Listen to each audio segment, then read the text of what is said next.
مشہور ہے کہ حضرت طارق رحمت اللہ علیہ جب ایک اندھیرے کنویں میں گر گئے تو اس کنویں پر سے کچھ حاجیوں کا گزر ہوا، جنہوں نے اس کنویں کو دیکھ کر کہا کہ اس کنویں کا منہ بند کر دینا چاہیے، ایسا نہ ہو کہ کوئی اس میں گر جائے۔ یہ سن کر حضرت طارق رحمہ اللہ علیہ نے اپنے دل میں سوچا کہ اگر تو سچا ہے تو خاموش رہ۔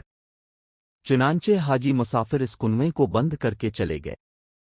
انہیں کیا معلوم تھا کہ اس میں حضرت طارق رحمت اللہ علیہ موجود ہے۔ کنویں میں پہلے ہی سے اندھیرا تھا، اب اور بھی تاریک ہو گیا۔ قدرتی دو چراغ روشن ہوئے، جن کی روشنی میں معلوم ہوا کہ ایک بہت بڑا اثر رہا ان کی طرف چلا آ رہا ہے۔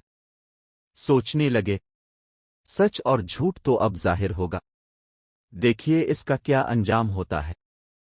چنانچہ جب وہ اثر وہاں ان کے قریب آیا تو خیال کیا بس اب یہ مجھے نکل جائے گا، لیکن خدا کی قدرت، اثر دالہا سیدھا کنویں کے دہانے کی جانب چڑھتا چلا گیا، اور کنویں کے اوپر جو کچھ پانا گیا تھا اس سب کو علیحدہ کر کے اپنی دم حضرت طارق رحمت اللہ علیہ کی گردن سے پیر تک لپیٹ کر ڈول کی طرح ان کو کنویں سے باہر لے آیا اور اپنی دم ان کی گردن سے نکال کر چلتا بنا۔ حضرت طارق رحمت اللہ علیہ نے ایک غیبی آواز سنی کہ کوئی کہنے والا کہ رہا ہے کہ اے طارق، دیکھ یہ تیرے رب کی مہربانی ہے کہ اس نے تیرے دشمن کو تیری نجات کا ذریعہ بنا دیا۔